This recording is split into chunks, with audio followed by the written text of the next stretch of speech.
Hey guys, tonight we're sliding into a world of silks, whispers, and a ladder so complicated you'd need a flowchart to nap on it. You're inside the Forbidden City, or one of its predecessors, where Vermilion gates close behind you with a thud like a book shutting. Beyond them lies the inner court, a realm where women aren't just companions. They read part of a ranking system precise enough to make any modern office.org chart look lazy. You picture it? Halls smelling faintly of sandalwood, polished stone floors cool under bare feet, and lantern light catching on bronze mirrors. Servants shuffle with trays of tea. Eunuchs clear their throats to announce arrivals. And somewhere in the distance, a zither plucks notes that vanish into night. And in the middle of it all, women, hundreds of them, sorted, ranked, labeled. You probably wouldn't survive long here. Too many rules, too little sleep, too much danger hiding under calm smiles. So, before you get comfortable, take a moment to like the video and subscribe, but only if you genuinely enjoy what I do here. And hey, drop a comment with where you're watching from and what time it is right now. Midnight in Madrid, afternoon in Buenos Aires. I'm curious, Now, dim the lights, maybe turn on a fan for that soft background hum, and let's ease into tonight's journey together. At the very top of the ladder stands the Empress, the Wang Hu. She's the wife, the ritual mother of the empire, the one whose robes shimmer with dragons no other woman may wear. Beneath her cascade the titles: noble consorts, concubines, attendants. Each rung isn't just a name, it dictates how many maids you command. It's how large your stipend, what color silk you're allowed, even how many times the emperor might theoretically visit your chambers each month. Mainstream fact: the Tang dynasty codified this hierarchy with 9 main ranks and 27 sub-ranks, numbering women in the thousands. It wasn't random. Confucian logic demanded order, and the court turned intimacy into bureaucracy. Historians still argue whether these elaborate systems truly limited imperial excess or simply disguised it under neat columns of titles. Quirky tidbit: sometimes the emperor had so many women to manage that officials kept official ledgers of who had been summoned on which night. It's almost like a library borrowing system. You can picture an overworked eunuch flipping through scrolls. "Sir, you're overdue with Consort Li. Please return her by dawn." Daily life under these gates revolves around rank. Imagine lining up for a banquet. The empress sits first, noble consorts follow, attendants last. The order you bow, the distance you sit from the emperor. Even how many dishes arrive at your table, mapped out with mathematical precision. Joke 1. If you ever thought waiting for a table at a busy restaurant was bad, try waiting behind 200 silk-sleeved rivals, all ranked by official decree. But hierarchy isn't just ceremony, it shapes survival. The higher your place, the better your quarter-seated floors in winter. Gardens outside your window, gold hairpins instead of bone. The lower you are, the colder your nights, the plainer your meals, the fewer people who remember your name. It's the emperor himself. He floats above it all, like a moon whose phases dictate fortune.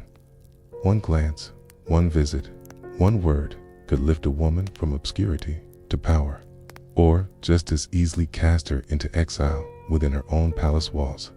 Joke 2. It's basically a reality show where the prize is survival, and the host never gets eliminated. Yet beneath the rules, you sense the fragility. Smile to broad, a robe to fine, an ally to Boltini could be read as arrogance and spark jealous whispers. You step softly past lacquered screens, hearing laughter that doesn't quite reach the eyes, and you realize, behind these gates, peace isn't silence, it's camouflage. So here you are at the threshold of the inner court, where Vermilion gates lock out the world and lock in the hierarchy. It's not love, not romance, not even always cruelty, it's order.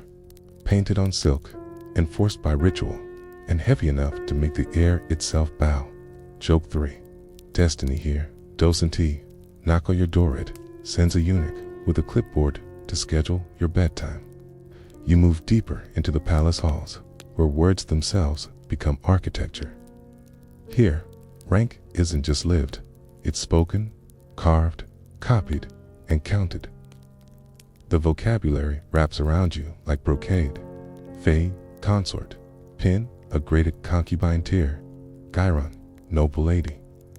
Chiron, talented person, with older terms like Jiao Yi, Jiao Warong, Ju, Myron, and Balin, whispering from earlier courts. You mouth them softly and feel how each syllable sets distance. Who bows first? Who sits nearer warm braziers? Who waits in the colder shadow? Mainstream fact. Long before the Forbidden City, classical ritualists proposed a numerical ladder for imperial women. 1 empress, 3 consorts, 9 pen, 27 secondary wives, 81 attendants. The math wasn't random. It mirrored a cosmology of order. Later, dynasties kept the spirit, if not the exact fractions, usually stabilizing between 6 and 9 formal tiers, with sub-ranks stacked beneath. Historians still argue whether those neat quotas were ever more than ideals paper fences round a garden that kept sprouting extra paths whenever politics or passion demanded. You pace the timeline and watch the labels shift their seams. In the Han, titles like Gyron, noble lady, Juable in speech, Jiao Yi, radiant deportment, Myron, beauty, and Chiron, talented person, sort a crowded inner world. Each word is a promise and a warning. Speak well, appear radiant, be useful lore, be forgotten. In the temps, the vocabulary thickens and gleams. Kai Phaetha, noble consorts, sits just under the empress. Below her gathers Shu Fei, De Fei, Shan Fei, then the elegant trio, Jiao Yi, Jiao Rong, Jiao Yuan, and still more beneath. If you're counting, you're right to be dizzy. There are 9 main rungs and swarms of steps in between. Joke 1 drifts in like incense. If you tried to memorize every title, you'd need a cheat sheet tucked into your sleeve and another taped under your pillow. Song and Yuan keep the gradations, but edit the dictionary, tuning titles to new bureaucratic ears. Buy them ink.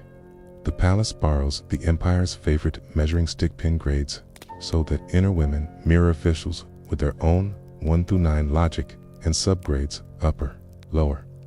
The names you already know, Fie, Pin, Gyron, Myron, Chiron, reappear like old characters cast in a new playbill. Promotions tiptoe upward with seals and edicts. Demotions nudge downward with clipped stipends and colder rooms. Then the Qing arrive with bannermen and a taste for system. Their statute books settle on 8 principal tiers in everyday speech.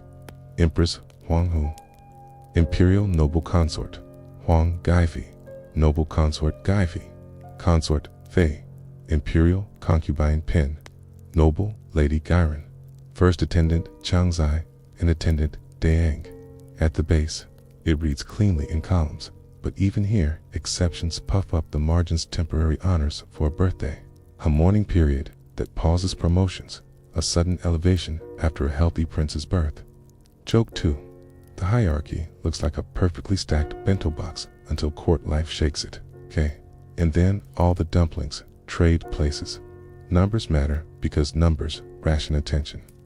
A title fixes how many maids you command, how large your apartment, how much silk arrives each season, and most carefully logged, how often the dragon bed might be scheduled toward your door. Fei outranks Pin.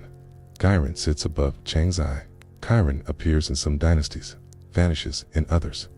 A mayfly of rank that returns when scribes reacquaint themselves with its gentle flattery. Talented, quirky tidbit. On taboo years, when a reigning emperor's father or ancestor shared a character with a rank title, clerks quietly swapped the word to avoid writing a sacred name. For a season, your identity could change because a brush dared not touch a certain syllable. You trace how the lexicon doubles as a ladder of virtues. Many rank names aren't just labels, they're moral nudges. K, virtue, Xian, worthy, Shu, grace, wrong honor, Yi, appropriateness. The palace tells women in titles how to behave. The irony isn't subtle. The more you please the ideal, the closer you sit to power, and proximity itself tempts you to bend those ideals. Historians still argue whether framing rank as virtue softened competition or sharpened it by giving rivalry a pious mask. Counts contract and expand with the century. Plague years trimmed the roles. Prosperous reigns swell them. Reform-minded empress-dowager limits entrance to cut costs. A sentimental emperor overrules her after a triumphal hunt. You see quotas for how many of each tier written in crisp characters, and then, beside them, the inevitable annotations. +1 for the celebration. +2 on account of heir's birth. Temporary title pending ritual. The rule is exception. The exception becomes tomorrow's rule. Your ear tunes to how pen means two different things at once. Outside the palace, it grades officials from 1st to 9th. Inside, it marks a concubine tier. Imperial concubine as a formal rung under Fayi. The pun is deliberate. The emperor's civil state and his domestic state both run on numbered rails. The empire measures grain and taxes with one set of lines and measures intimacy with another that looks suspiciously similar. Joke 3. If spreadsheets existed. Someone in the inner court would have had 3 open stipends, seatings, and who's annoyed at whom, pivot table. Across dynasties, Gyron floats curiously. Sometimes it's clearly above the mass, a minor noble with extra silks and a better veranda. Sometimes it sinks more a courtesy title to tidy the line. Chiron, 2 changes weight talent, praised in one court, tolerated in another, ignored when a ruler prefers hunting to poetry, and resurrected when a bookish emperor wants verses by lamplight. The words stay, but their gravity changes with taste in politics. You notice that rank can be hereditary by rumor, if not by law. A favorite consort sister arrives and seems to hover 1 rung higher than her paperwork says. A niece from a powerful clan glides upward on the strength of uncles in outer government. Conversely, a woman with the wrong surname hovers under a glass ceiling of lacquer and etiquette. Historians still argue whether the inner court's hierarchy followed the rulebooks or simply mapped the empire's larger patronage networks with prettier ink. Promotions by childbirth make the numbers feel alive. A healthy son pulls a mother upward like the moon lifts tides. A stillbirth stalls a promising rise. A princess draws gratitude, but not always rank. In some reigns, pen might jump to Faye on the delivery mats. In others, she must wait for formal rites. The names and counts are levers tied to succession, and every whisper of the nursery tugs them. By now, you realize why scribes loved their ledgers. Titles across dynasties look similar on the surface, but their meanings flex like bamboo. Faye, Pen, Gyron, Chiron, you can say them in one breath, yet they rearrange with every era's anxieties. One court wants thrift and trims the mid-tiers. Another wants spectacle and inflates them like festival lanterns. And always, under the polished phrasing, the old arithmetic sits patient, 1 at the summit, a few just below, then widening bands that hold more names, more hopes, more careful smiles. You close your eyes and hear the roll call at dusk, a soft cascade of ranked names answered by ranked voices. The numbers promise order. The words promise virtue. But behind both, you sense the same old truth. In a palace of many doors, names and counts are simply the choreography that keeps everyone from colliding in the dark.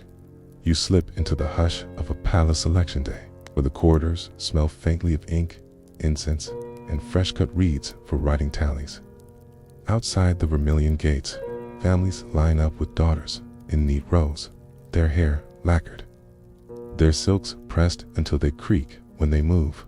For these girls, the world is about to shrink to courtyards and corridors. But their names, if luck favors them, will stretch into imperial registers.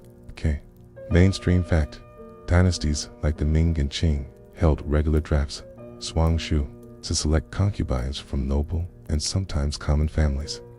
Teenagers, usually between 13 and 16, were paraded through halls where officials and eunuchs recorded height, health, and demeanor. Historians still argue whether these selections were meritocratic attempts to refresh the harem or just thinly veiled ways for powerful clans to sneak their daughters closer to the throne. Quirky tidbit: in the Qing dynasty, bannermen girls were often drafted by lot, and sometimes entire families dreaded the process.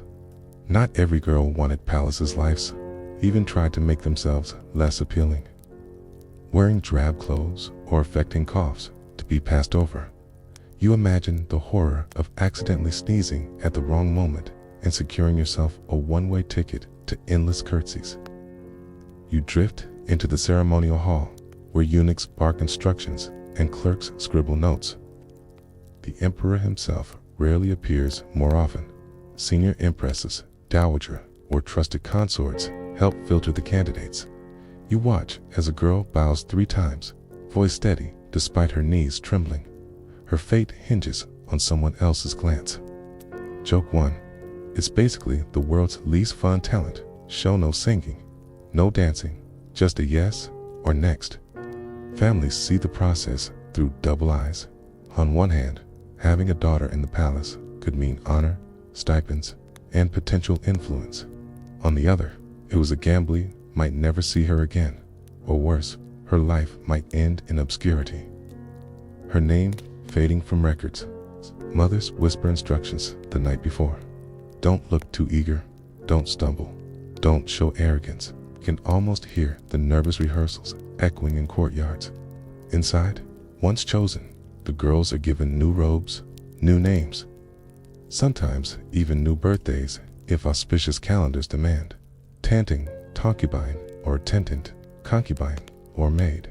The palace swallows them whole. Joke 2. It's like being accepted to the most elite boarding school in history, except graduation usually requires producing an heir. The new entrants are sorted and trained. Palace etiquette schools drill them on bowing angles, tea service, and when to speak almost never. Eunuchs teach the geography of the Forbidden City, a maze of gates, courtyards, and hidden traps. You trail behind them on first walks through endless halls. Each doorway, a reminder that their lives will now be timed by bells and dictated by scrolls. Historians still argue how much agency these girls had. Some accounts show ambition families coaching daughters to charm, to memorize poetry, to shine in calligraphy.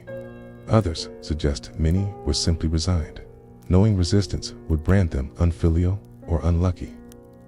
For most, entering the palace meant trading the freedom of home for the suffocating prestige of serving the Son of Heaven. Quirky note: during certain reigns, unlucky timing could doom even promising girls. If an emperor was old or ill, selected candidates might live entire lives inside the palace without ever being summoned to his chamber. Imagine being chosen for the highest court in the land, only to spend decades embroidering slippers in silence. And yet, selection wasn't purely about beauty or fate. Politics laced every choice. A powerful clan might push their daughter forward to secure influence. The Empress Dowager might plot candidates she feared would threaten her son's rule. Eunuchs might pocket bribes to whisper favorable reports. Joke 3. If palace entry were really about merit, half the empire essence wouldn't be lobbying for it like backstage managers at a pageant. You watch the line dwindle. It's the chosen ones filing through side gates into the inner court. Their families linger outside, straining for one last glimpse. The doors close with a sound like a final decision.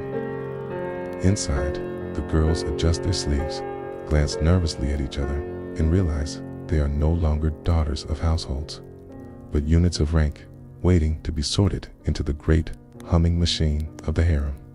The process feels both ordinary and terrifying, like paperwork with lifelong consequences.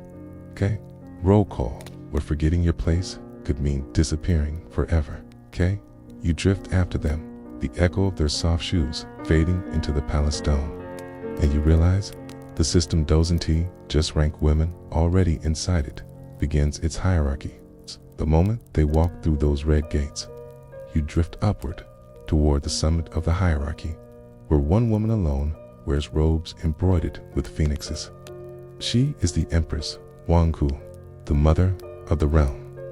Her quarters, the cunning palace, are larger, warmer in winter, lined with vermilion beams and glazed tiles that glow like fire under moonlight.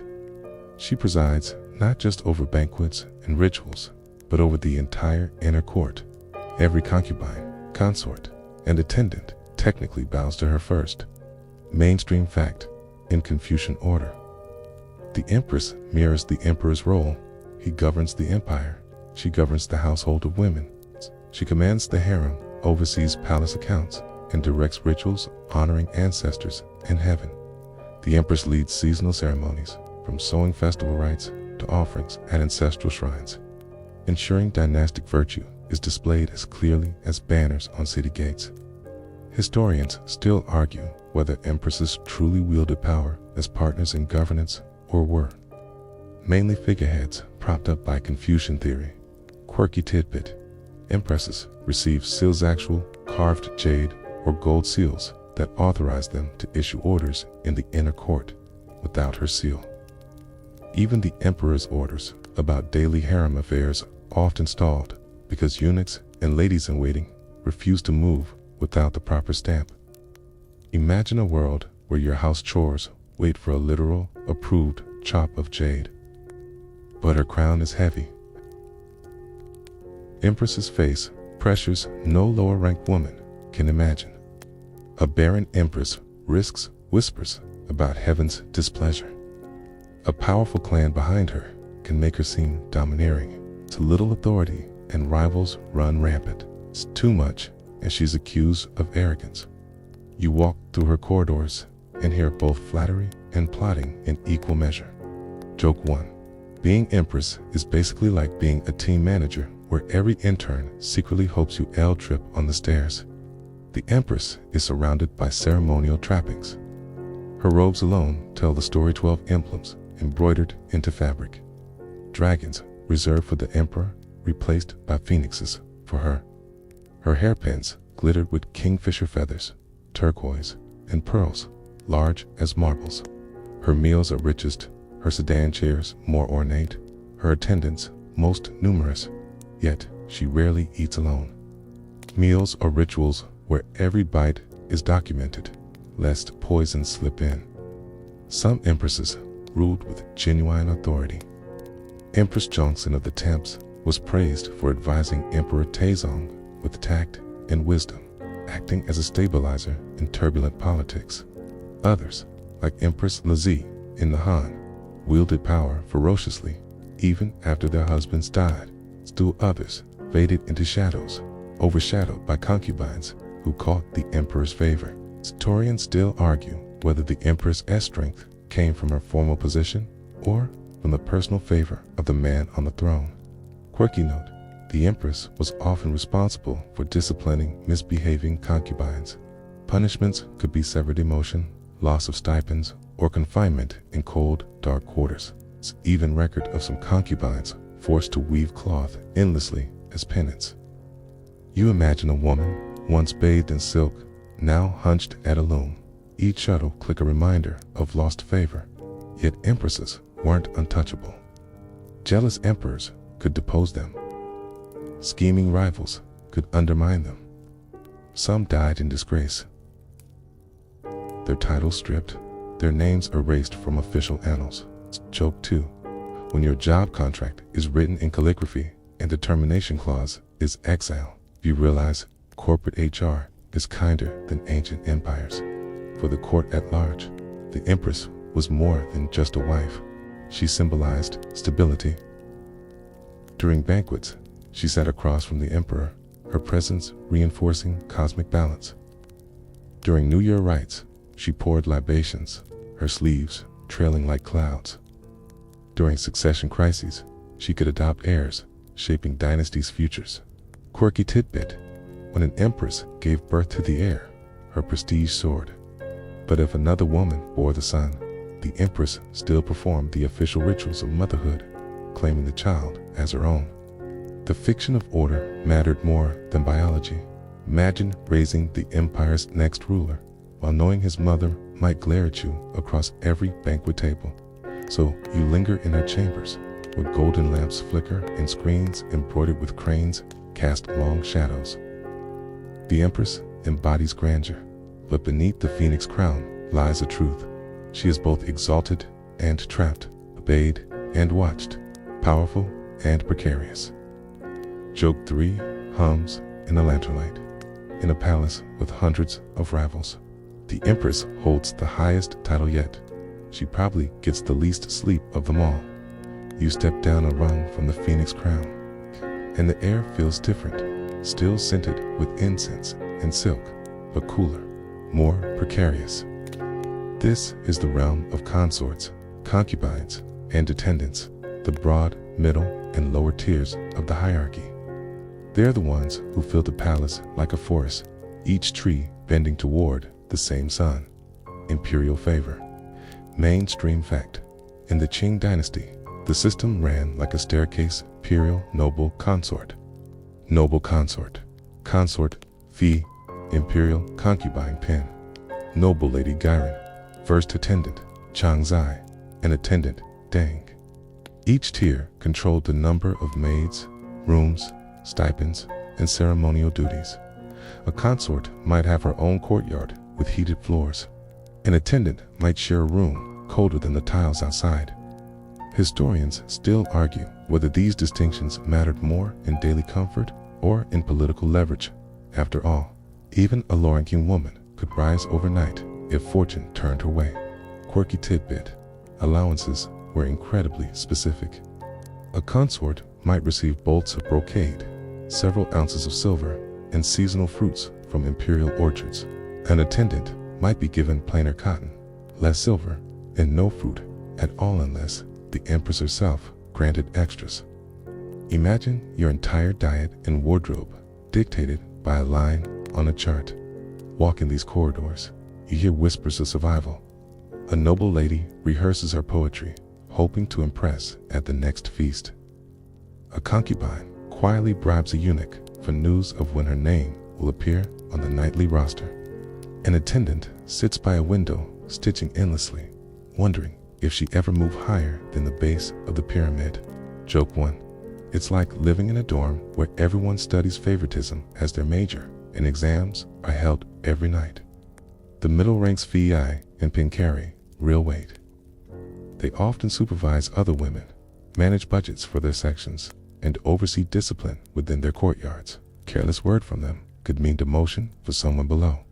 At banquets, they sit closer to the emperor, sometimes even within speaking distance. That closeness is everything. A single laugh at the right moment might lift a career. Silence at the wrong one might sink it. Historians still argue whether these middle tiers functioned as stabilizers or powder kegs. Some emperors relied on them to balance the empress's authority, while others saw them as rivals needing constant pruning. Their fortunes depended not just on the emperor's mood, but on palace politics swirling like hidden currents. Quirky note: some concubines kept ranked diaries, lists of favors received, gifts given, visits counted. A meticulous woman might tally the number of nights since her last summons and present the record as evidence she deserved attention. Think of it as the 18th century version of a customer loyalty punch card. Below them, attendants and lower-ranked women lived in near anonymity. Their job was simply to be present, ready, hopeful. Many never saw the emperor up close, living entire lives inside the palace without once being summoned to his chambers. They embroidered, poured tea, studied etiquette, and aged quietly behind walls. Joke 2. It's like being cast in a show where your character never gets a speaking line, but you still have to show up for every rehearsal. Yet, even the lowest rank held symbolic value. Numbers mattered. Having a large harem projected imperial majesty. Attendants filled processions. bowed in ceremonies, and lined the walls at festivals. Their presence alone reinforced the idea that the emperor's household mirrored the cosmic order, expansive, tiered, never empty. But the line between obscurity and sudden prominence was razor thin. A forgotten attendant could bear a healthy son and leapfrog into high favor overnight. A consort could fall with equal speed, demoted to a lonely courtyard after a single misstep. The latter was rigid on paper, but strangely fluid in practice. Quirky tidbit: during the temps, some lower concubines were given nicknames based on talents: Lady of Lyric Poems, Lady of Chess, Lady of Fragrance. Their official rank might be low, but their quirky specialties gave them a shimmer of recognition. Imagine being known for life because you happen to play Go better than your rivals. So you glide past courtyards of different sizes, grand gardens for Fae, narrow alleys for Dang. Each space whispers the same longing: to climb, to be noticed, to matter. The middle and lower tiers weren't just filler, they were the fuel of the system, the mass that kept the hierarchy alive. Joke 3 slides in with the candle smoke.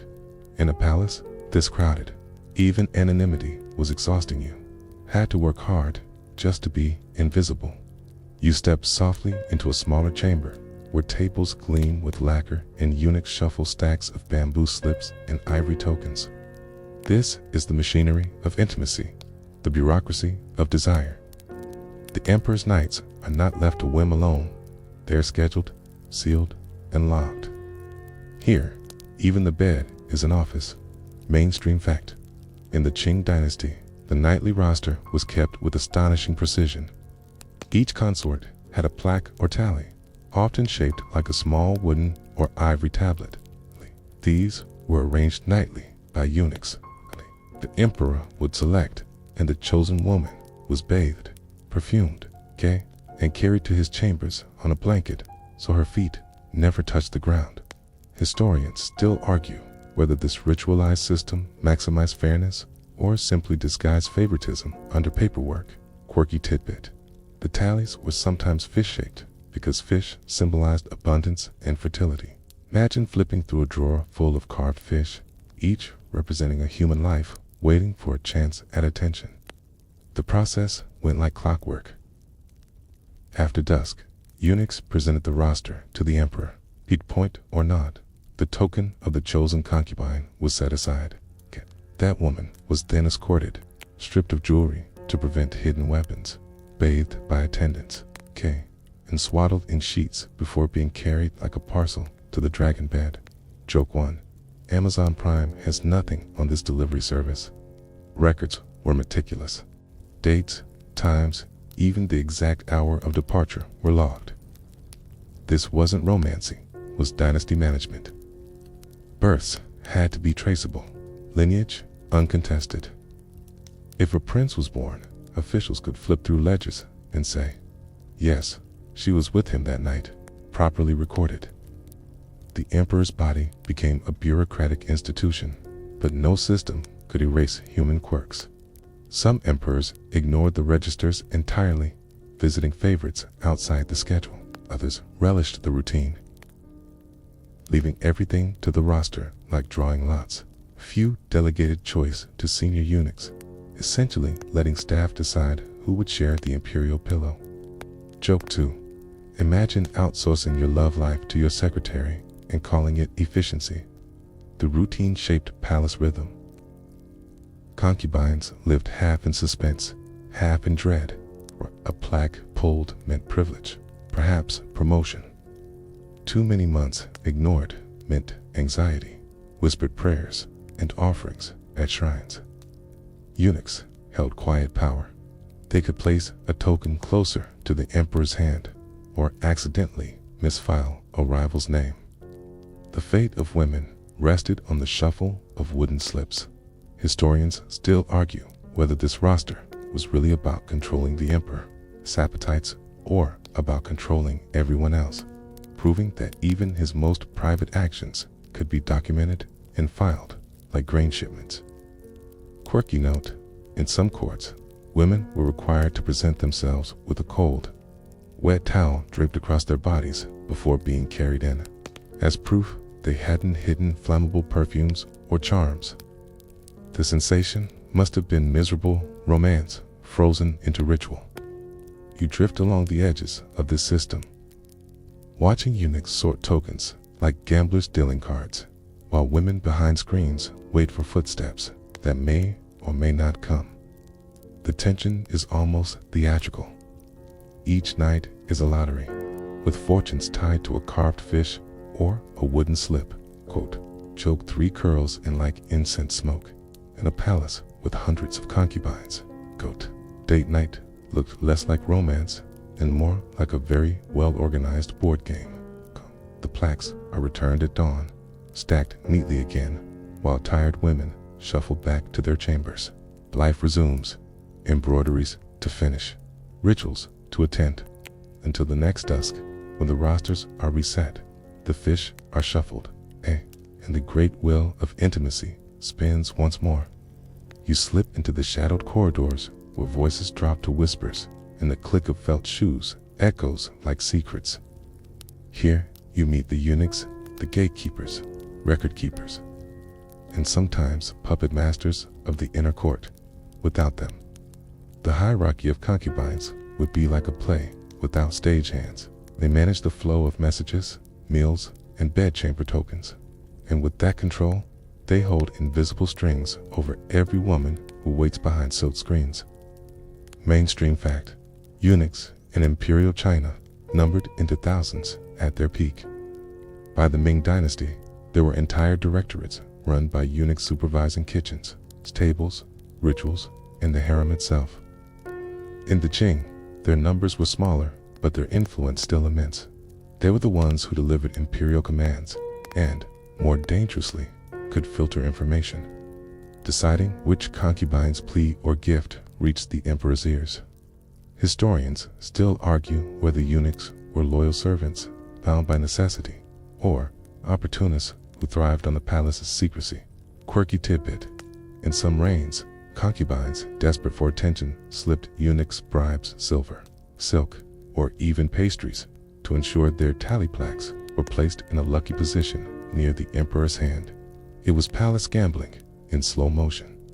Imagine betting your future on whether a eunuch shuffled the fish-shaped tiles in your favor.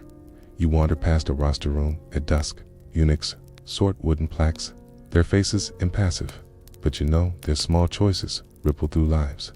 A token set slightly apart, a name whispered twice, a nudge of the emperor's elbow-tiny actions that could propel a concubine toward fortune or exile. Joke 1. It's like watching librarians secretly decide which books get checked out most often. Except here, the books of people in embroidered gowns. The eunuchs also guard doors. No concubine simply strolled into the emperor's chamber. She needed an escort, clearance, and careful checks, jewelry removed, sleeves searched. Eunuchs were the inspectors, making sure every meeting was controlled. Their presence was both humiliating and protective, proof that in this palace, privacy was a fantasy. Yet, they weren't mere errand boys. Some became confidants of emperors, entrusted with secrets no minister ever heard. Others played politics, pitting concubines against each other, thriving on the chaos that made their positions indispensable. Joke 2. In the inner court, gossip was the Wi-Fi, and eunuchs were the routers. Nothing spread without them. Quirky note: eunuchs often served as tutors to young princes, mediating between the emperor's wives and the nursery. In some cases, they became surrogate uncles, remembered fondly by future emperors. Their loyalty could shape succession, making them far more than background characters. Still, their power was precarious.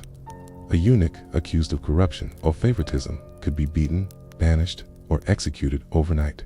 You feel their careful balance walking lines thinner than silk threads, smiling at every mistress, but never too warmly, obeying every order while quietly bending the rules for survival.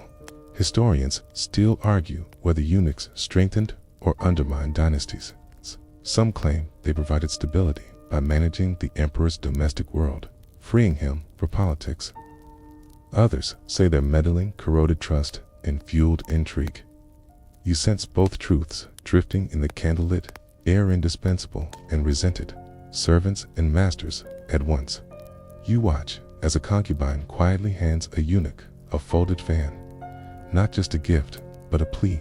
He accepts with a bow, slips it into his sleeve, and disappears down the corridor.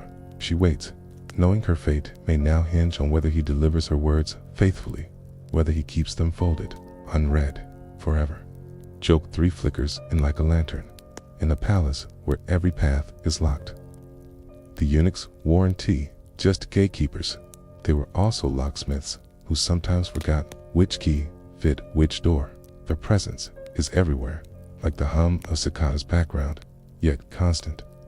And as you walk through these hushed hallways, you realize the emperor might own the harem, but it's the eunuchs who decide when the doors actually open.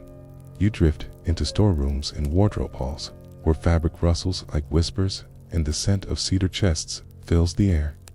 Here, rank is measured, not only in titles, but in thread counts, pigments, and the weight of a hairpin. Clothes, colors, and stipends announce a concubine's position more clearly than any shouted decree. Mainstream fact: dynastic codes carefully prescribe what each rank could wear. The empress alone wore 12 simple robes with phoenix embroidery. Noble consorts were permitted bright purples and reds with gold thread trim. Lower concubines had to settle for paler shades, greens, blues, yellows, never daring to use dragon motifs reserved for the emperor. Historians still argue whether these strict dress codes were truly enforced daily or mostly ceremonial guidelines that blurred in practice. Quirky tidbit: in the Ming Dynasty, some concubines received seasonal stipends so precise they listed not only bolts of silk, but the number of combs, sticks of incense, and even candles allowed. An unlucky demotion meant literally fewer candles in your quarters, your rank measured by how dark your evenings became. You wandered past women dressing at dawn. A noble consort slides on robes with pearl-studded cuffs, her attendants bowing as they adjust her sash. Courtyards away, an attendant knots plain cotton around her waist, her jewelry a single jade bead on a string. The difference is obvious, even from afar. Joke 1. Palace Fashion Week wasn't about trends, it was about following the spreadsheet. Food allowances mirrored clothing. Higher ranks enjoyed fruits from imperial orchards. Delicacies, like lychees, rushed on horseback to the capital, and tea from the best estates. Lower ranks ate rice, vegetables, and broth, nutritious but unglamorous. You picture a banquet where one woman sips rare Dragonwell tea, while another watches her own bowl of cabbage soup steam. Hairpins and ornaments shouted status too. Gold and jade glittered for noble consorts, silver for middling ranks, bone or wood for attendants. Some hairpins bore tiny phoenixes, others carved lotuses, each motif a subtle signal. The palace was a place where a casual glance at someone's headpiece told you exactly where she stood. Joke 2. It was basically a ranking system you wore on your forehead, like an ancient version of social media badges. Stipends were counted with bureaucratic care. A consort might command dozens of servants, receive several ounces of silver monthly, and maintain her own carriage. An attendant, by contrast, was given 1 or 2 maids and a fraction of the pay. Records survive where women petitioned for back pay like overworked employees, proof that even in paradise, HR paperwork could lag. Historians still argue whether these material distinctions were intended to create harmony or competition. Did strict rules keep jealousy in check or fuel it by highlighting inequality every time robes rustled in a corridor? Quirky note: during the Qing, winter allowances sometimes included padded boots lined with fox fur for higher ranks. Lower-ranked women got cotton stuffing instead.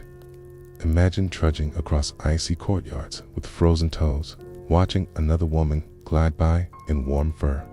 Rank wasn't abstract, it was bone deep. Banquets turned these distinctions into theater.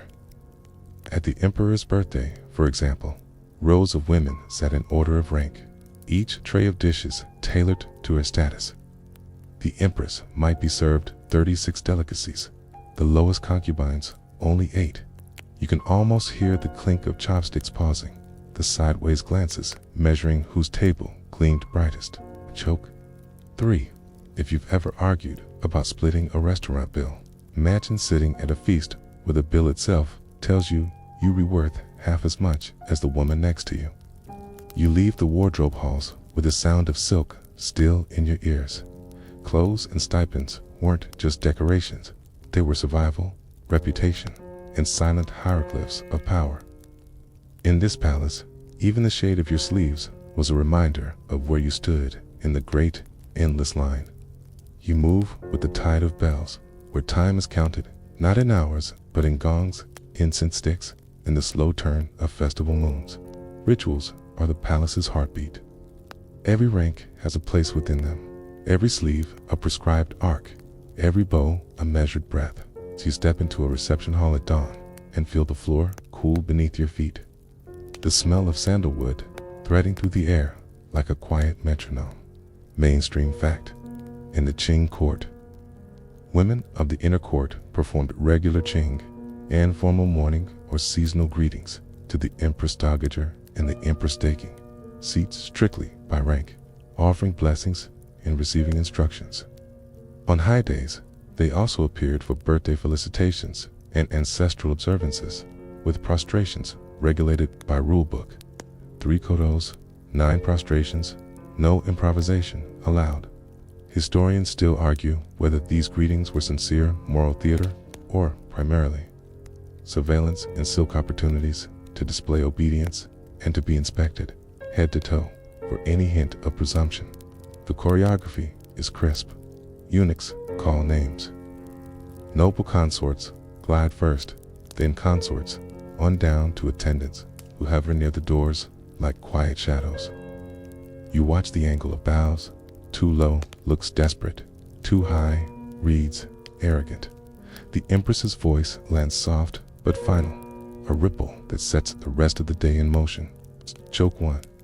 It's like getting a calendar invite marked mandatory cameras on, except the camera is a hall of ice and the dress code has 1,000 footnotes. Festival days widen the circle. At Lunar New Year, corridors bloom with red, trays piled with candied lotus root and melon seeds. Mid-autumn brings mooncakes stamped with crisp patterns. Double Ninth sends chrysanthemums into every vase. Lava morning steams with kanji, thick as memory. You sit through rehearsed blessings where words must land on certain syllables, as if the empire's luck depends on punctuation. Lower ranks, present gifts fans, embroidered sachets, clever versus hoping, a small spark of favor catches. Birthdays turn ritual into theater. The Emperor's wand show day is a tidal wave of bows, banquets, and metaphor. Longevity peaches, teamed buns, dyed pale pink arrives, stacked like a small mountain.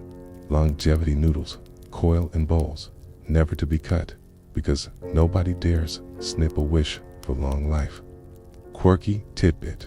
Some reigns built entire centerpieces, shaped like peach trees, from silk and paper, with tiny fruits tied on with red thread. A eunuch's job was to stand nearby and make sure the tree didn't tee-wobble like drunken good fortune. Within the inner court birthdays of the Empress Dowager and Empress also pull rank into focus. High consorts present tribute boxes wrapped in yellow silk. Mid-ranks offer poems copied on scented paper. Attendants bring blossoms, careful to pick varieties that don't suggest sorrow. Gifts go out as well as in. On good years, stipends are bumped, robes granted, and titles nudged upward. Small promotions that feel like sunlight on cold tiles. Joke 2. Imagine a performance review where the KPI is did the phoenix motif on your sleeve align with the auspicious calendar, and you're not entirely kidding. Rites reach backward, too, into the lineage beyond the walls. Ancestral observances roll through the year, tablets polished, incense lit, offerings laid out, fruit, wine, range, arranged to a diagram that looks more like geometry than devotion. The emperor handles sacrifices at state temples, but inside, women attend parallel observances. The household, echoing the outer realm, fasting rules apply.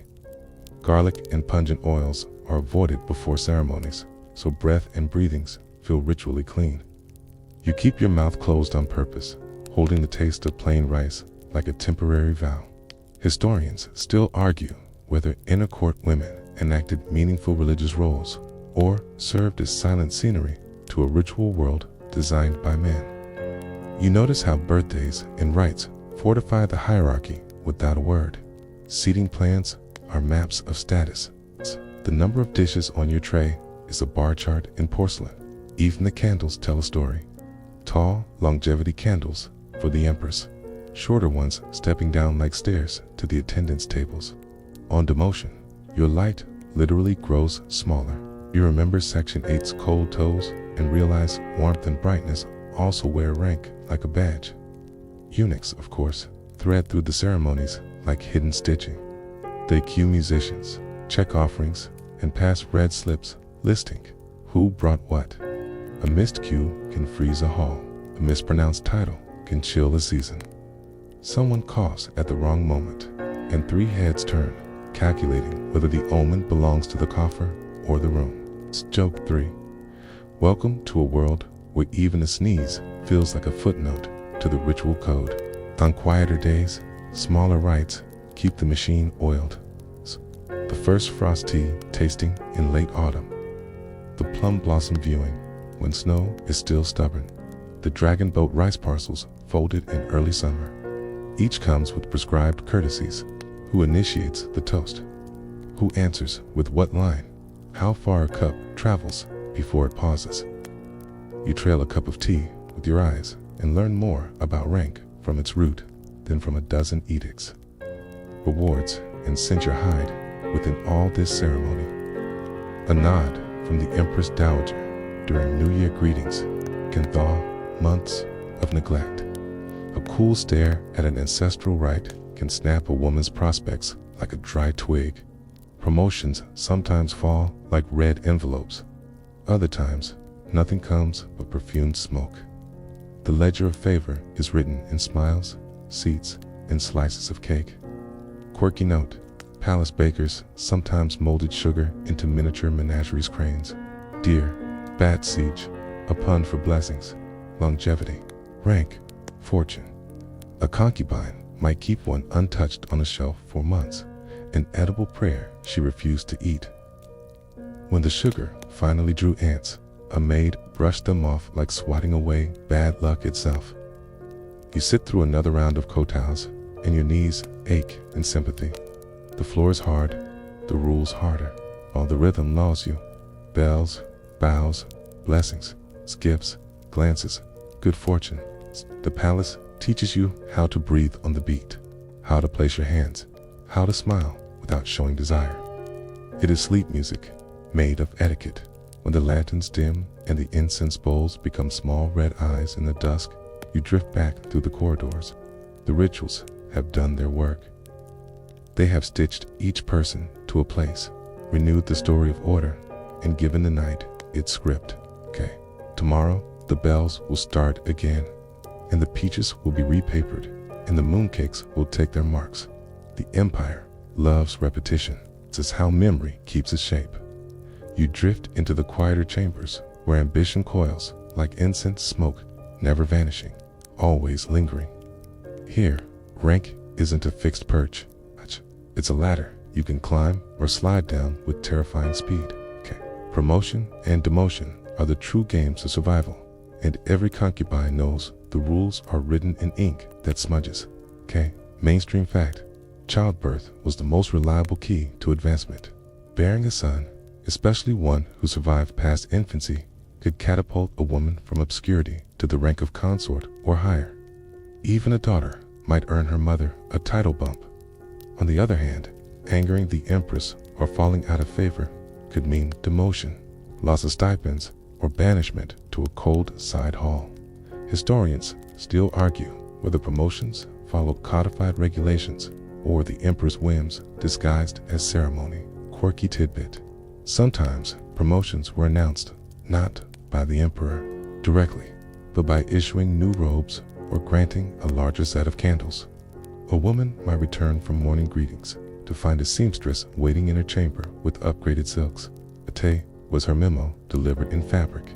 Imagine your job promotion coming in the form of a surprise new uniform. Favor, of course, was a currency. One smile across a banquet. One clever poem slipped into the emperor's sleeve. One whispered recommendation from a eunuchal could tip the scales. Women staged chance encounters in gardens, composed songs, even released trained birds near walkways to catch the emperor's eye. Joke 1. Think of it as the original influencer hustle, except the only follower that mattered was one man in dragon robes. But danger loomed. Too much ambition could be fatal. Stories spread of women who overstepped, accepting gifts without permission, boasting a favor, conspiring with clans outside. Punishments ranged from demotion to confinement, and sometimes darker fates whispered behind screens. You feel the fear in every smile too wide, every robe too fine, every glance that lingers a second too long. Demotion often meant being moved to colder quarters with fewer servants, a kind of living erasure. Once sparkling courtyards grew silent, and attendants drifted away like leaves in autumn.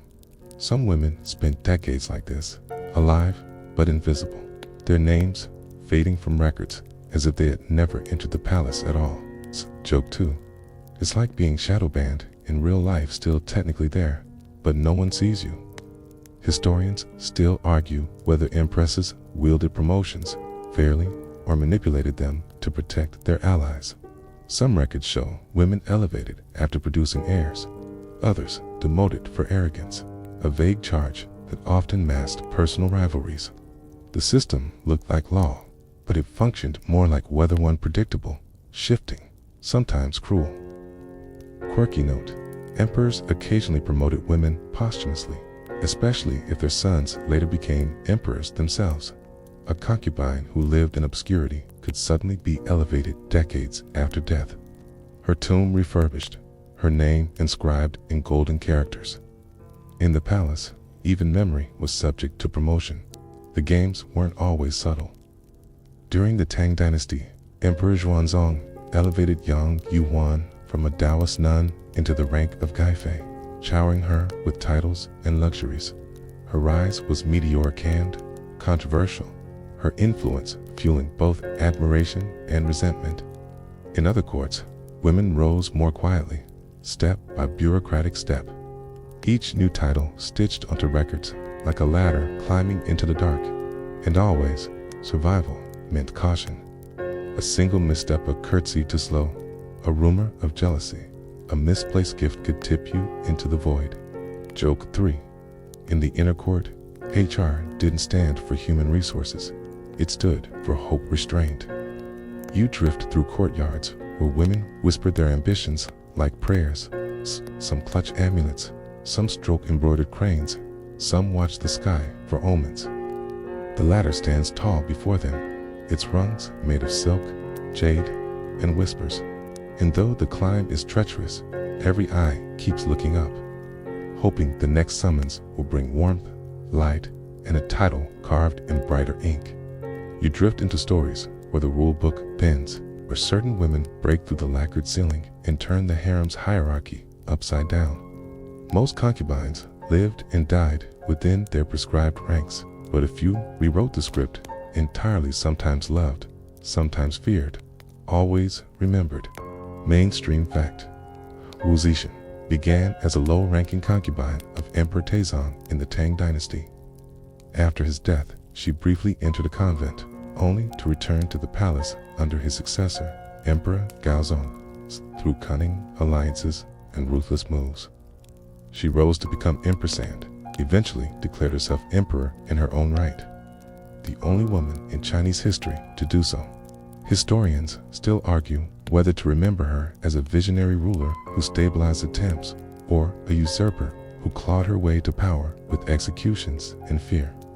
Quirky tidbit: Wu Zixin reportedly promoted talented women within her own harem bureaucracy, creating a kind of inner court for the inner court. Imagine a concubine HR department by women for women inside the emperor's palace. You move forward a century or two and see Yang Yuhan, better known as Yang Guifei, reclining amid peonies. She was NT, born into power. She was first married to the emperor's son before catching the eye of Emperor Xuanzan. He had her elevated to Guifei noble consort, the highest rank short of empress, showering her with jade jewels, and lychees famously rushed north on horsebacks so she could eat them fresh. Joke 1. She basically invented overnight shipping just for fruit. But favor cuts two ways. Yang Yuhan's influence and her family's rise sparked resentment. When the An Lashan rebellion shook the dynasty, soldiers blamed her family's corruption. The emperor, under pressure, ordered her death in 756.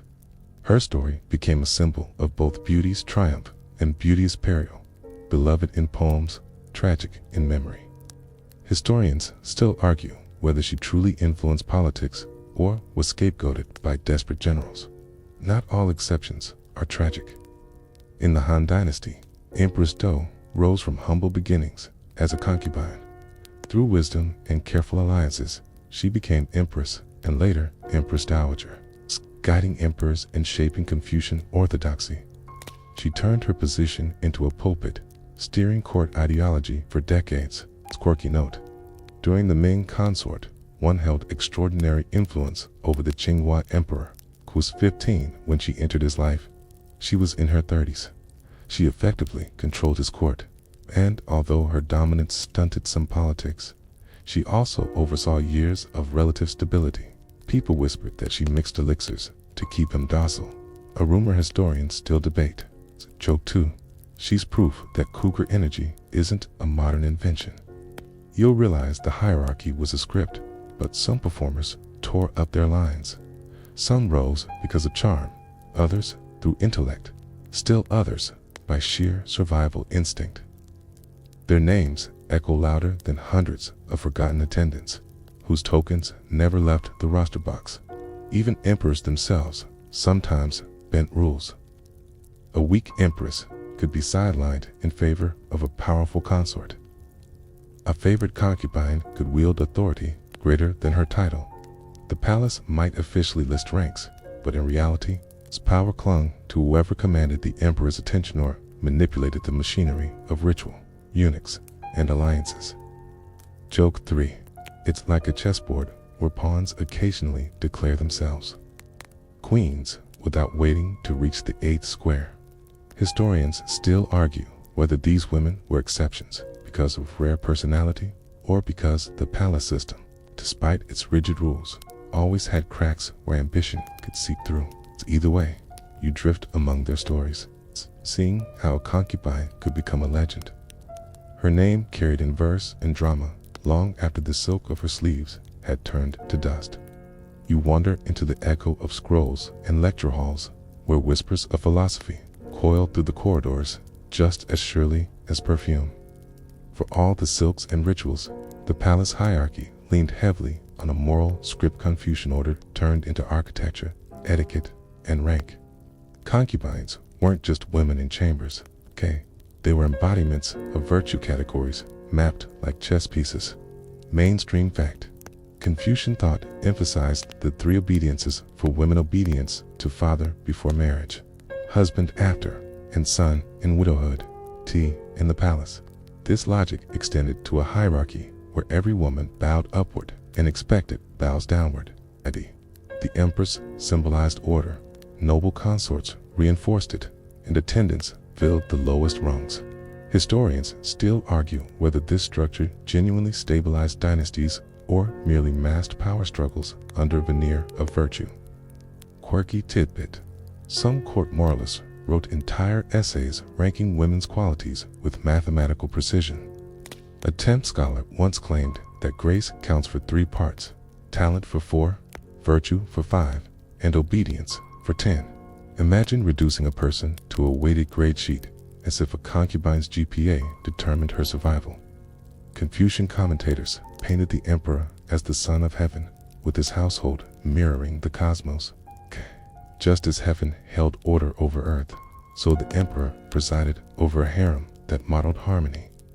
In theory, every title, robe, and ritual was an indulgence. Sid was cosmic balance. Joke 1.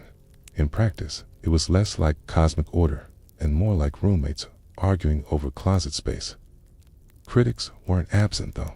Taoist thinkers sometimes mocked the rigidity, pointing out that nature didn't rank blossoms by decree. Each flower bloomed in its own time. Coelist shrugged, insisting rules mattered more than virtue.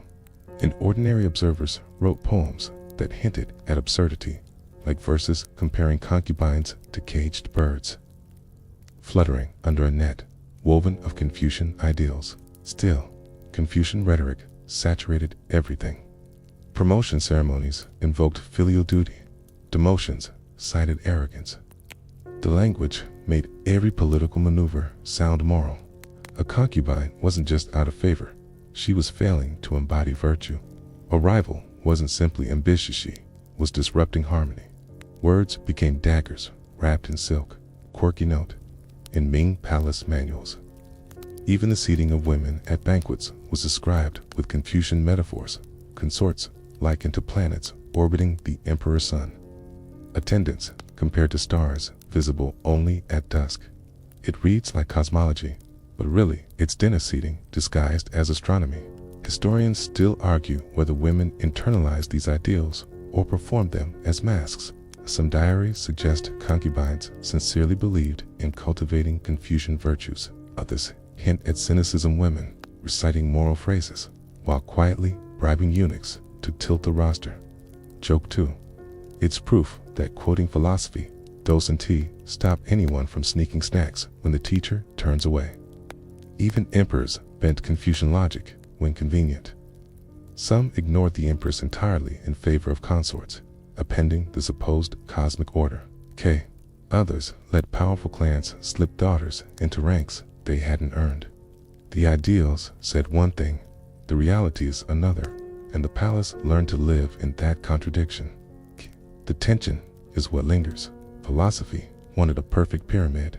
Empress, consorts, concubines, attendants, each reflecting order and morality.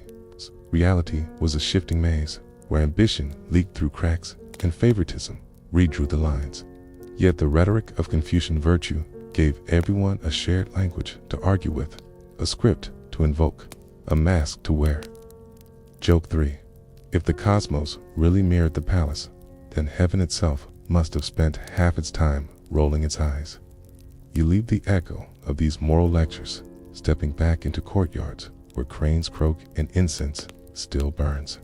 Behind every bow and robe, you now hear the philosophical hum, the justifications that turned politics into virtue and rivalry into harmony. And you realize, in this palace, philosophy wasn't a subject to study, it was the wallpaper no one could escape. You move into the quieter, more intimate quarters of the inner court, where daily life revolves around health, childbirth, and the fragile business of heirs. Behind the grandeur of titles and ceremonies, the true stakes of rank are often found in cradles and nursery halls. Here, silence can feel heavier than drums, and every cough from a child can tilt dynastic fate. Mainstream fact: bearing sons was the surest path to advancement for concubines. A woman who produced a healthy heir could leapfrog rivals, while one whose children died young often saw her influence fade. Yet daughters, too, brought honor, if not quite the same leverage. The empress, regardless of biology, often claimed official motherhood over imperial children, ensuring order above personal rivalry. Historians still argue whether this system protected dynastic stability or merely fueled more intrigue among women vying for the emperor as notice. Quirky tidbit: midwives and palace doctors carried enormous weight, but were often scapegoated when things went wrong. One record tells of a physician beaten for supposedly failing to predict a miscarriage. Imagine your career depending not just on diagnoses, but on stars, omens, and whatever the court decided afterward was fate. Concubines prepared obsessively, Before childbirth, they followed strict regimen, special diets, ritual baths, and prayers to deities of fertility. Talismans hung over beds, and lucky characters were painted on chamber walls. During labor, eunuchs stationed outside took notes, recording each contraction's timing like clerks at a court case. Joke 1. The palace basically turned childbirth into a state audit, with paperwork thicker than the baby. For the women themselves, the risks were enormous. Without modern medicine, infections, hemorrhage, and exhaustion claimed many. A single bad night could erase years of careful positioning. Some who bore heirs thrived afterward, while others grew frail and disappeared into seclusion. The harem promised luxury, but maternity was its most dangerous expectation. A succession, politics complicated everything. Multiple sons survived, factions formed. Powerful families pushed for their daughter sons to be named crown prince. Eunuchs whispered preferences. Scholars invoked Confucian principles, and the emperor, often swayed by favor as much as policy, played referee. Historians still argue whether succession disputes stemmed from personal favoritism or structural flaws in the system that kept rules deliberately ambiguous. Quirky note: some emperors left behind dozens of children. The Jiojing emperor of the Ming reportedly fathered more than 60, crowding the palace with potential heirs. In such cases, concubines' ranks often became shorthand for their children's importance. Imagine trying to keep track of 60 half-brothers, each with a mother quietly lobbying for their future. The nursery itself was an extension of hierarchy. Wet nurses were ranked. Midwives received stipends according to the child's status. And even toys reflected standing jade rattles for princes, painted wooden ones for lesser born. Joke 2. Baby showers in the palace looked less like gifts from friends and more like a budget report approved by the Ministry of Rights. And when children died, young as many did rituals of mourning rippled through the harem. A mother might be cloistered for weeks, her rank frozen in pity or overshadowed by rivals celebrating their own healthy offspring. Loss carried political costs as well as grief. The emperor might never visit her chambers again, her candle permanently dimmed. Yet, despite the dangers, concubines leaned into the hope of motherhood. Birth was the only lever strong enough to catapult someone from obscurity into legend. Some women who began as attendants ended their lives as empress dowagers, their sons on the throne, their names etched in gilt characters above palace gates. Joke 3. In the Forbidden City, the fastest way to get promoted wasn't networking, it was diaper duty. You leave the nursery halls with their faint smell of milk and ink, the walls lined with genealogical records. Here, titles and robes matter, but cries in the night matter more. Hide the pomp of ceremonies lies this truth: the empire's future rested not in dragon thrones, but in the fragile fists of children born behind silk curtains. You step into late imperial corridors, where the rule book thickens, margins scribbled with addenda and red stamps. Under the Ming, and especially the Qing, the inner court tightens its belts, rosters get stricter, paperwork multiplies, and etiquette hardens into habit. You can feel the difference in the airless improvisation: more forms, fewer winks, more seals. The machinery you watched in Section 6 now runs like a clock that has been wound a little too tight. Mainstream fact: the Qing court reorganizes palace management away from the sprawling Ming-era eunuch directorates and concentrates power in the imperial household department, Niwuf, staffed largely by bondservants from the 8 banners. Eunuchs remain, but the household department supervises money, stores, workshops, and much of harem logistics, reining in abuses that had exploded late in the Ming. Historians still argue whether this actually reduced corruption or just moved the leverage from eunuch hands to banner households with better stationery. You watch the night roster become more forensic. The who, when, how long you saw before is joined by the why not. Menstruation, illness, ritual taboos, and mourning days are logged so the dragon bed doesn't collide with bad omens. Tallies get color cues and side notes. Exclusions ride the ledger like small red flags that say, "Not tonight." Quirky tidbit. Archivists describe colored slips, sometimes red, edge-do's, to mark ineligible days. An admin hack that turned intimacy into a calendar game. Joke 1. Somewhere in the Forbidden City, a clerk basically invented the Do Not Disturb toggle centuries ahead of your phone. Ming habits don't vanish, but they're repainted. The Ming loved ranks named with the civil service flavor pin grades, upper, lower, sub-rung swell.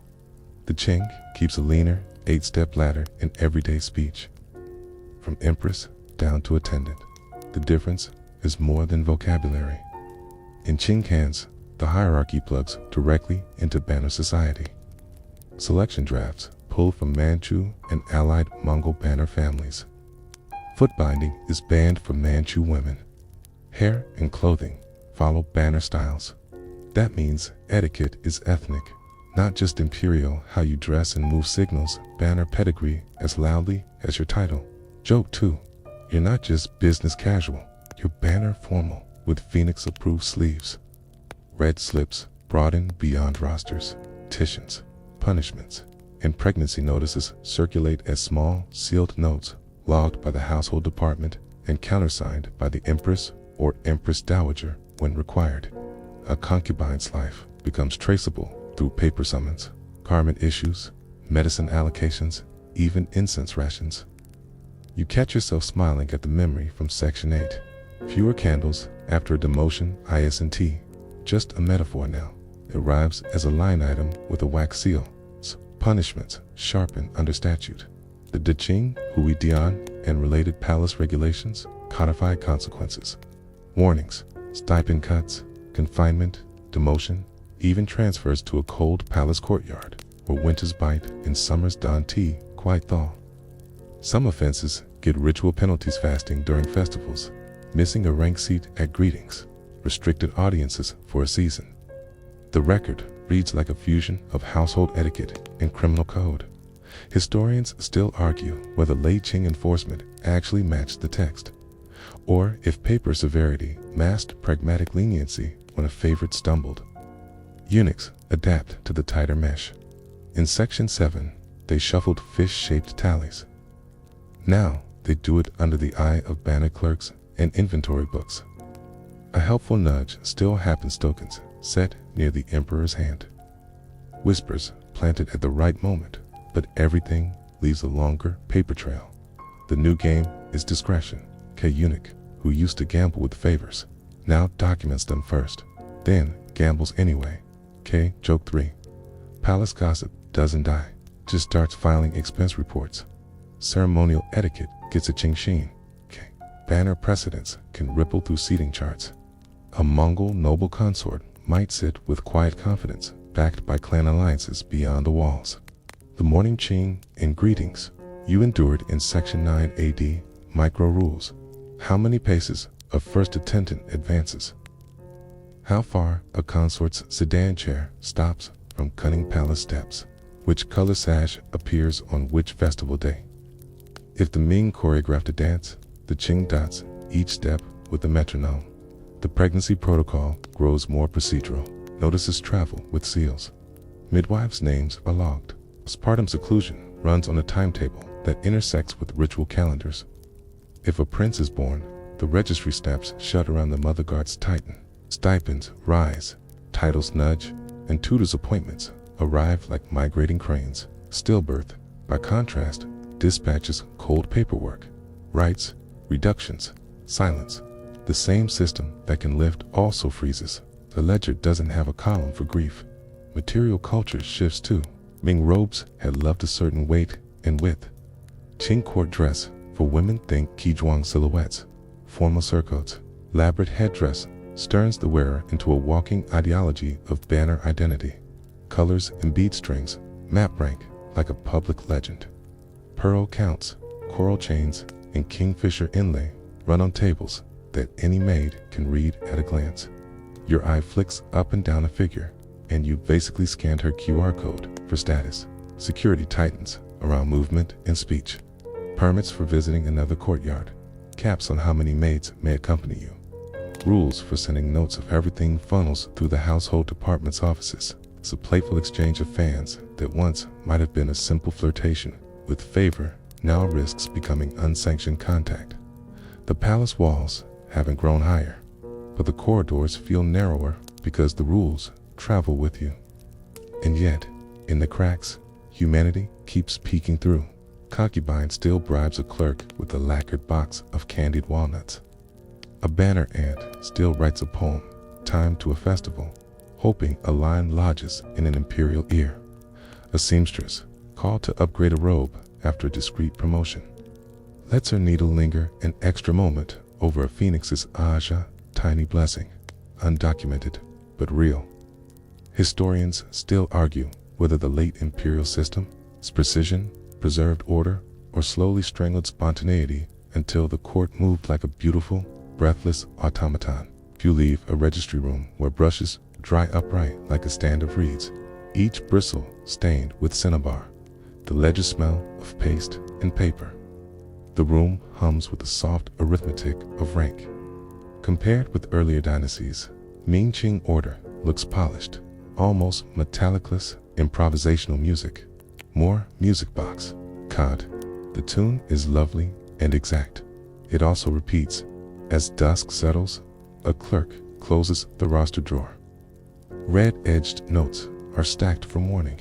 Ills sleep in their velvet nests. Somewhere, a bell counts the hour, and you realize that in these later centuries, inner court doesn't merely have rules. It is rules, a living archive that walks on embroidered shoes and breathes through stamped slips. The hierarchy never felt clearer. It also never felt heavier. You step away from the lacquered halls and let the centuries blur into a softer outline. The rituals, rosters, and rivalries quiet themselves into memory. And what lingers is less the noise of competition than the echo of an entire system built on rank. Concubines in ancient China lived inside a machine of titles and tokens. Yet, what survives today isn't just paperwork, it's the stories, the art, and the imagination they still stir. Mainstream fact: museums across China now display hairpins, robes, and painted portraits of empresses and consorts. Each artifact a whisper of the hierarchy that once governed every gesture. Television dramas and novels resurrect these women, sometimes faithfully, often extravagantly, turning forgotten attendants into heroines and emperors' whims into cliffhangers. Historians still argue whether such popular retellings illuminate the past or distort it into entertainment, but either way, they keep the memory alive. Quirky tidbit: in Beijing's Palace Museum, visitors can view surviving registers that list concubines' names alongside notes like summoned on such and such night. Modern tourists lean over glass cases, squinting at centuries-old intimacy reduced to bureaucratic scribbles. Imagine someone 500 years from now gawking at your text message history in a museum. The echo of the system also hums in everyday language. Phrases like the favorite one or two fall into the cold palace survive in idioms used far beyond imperial contexts. In casual speech, they carry the weight of centuries of whispered competition. Evidence that the hierarchy never fully disappeared, simply transformed into metaphor. Joke 1. It's like palace intrigue rebranded itself as slang, sneaking into small talk long after the gates closed. And yet, outside the walls, life went on. Farmers still planted, merchants still haggled, poets still scribbled verses by rivers. The harem was both a center of power and a sealed-off world. A glittering bubble that shaped dynasties but remained separate from most lives.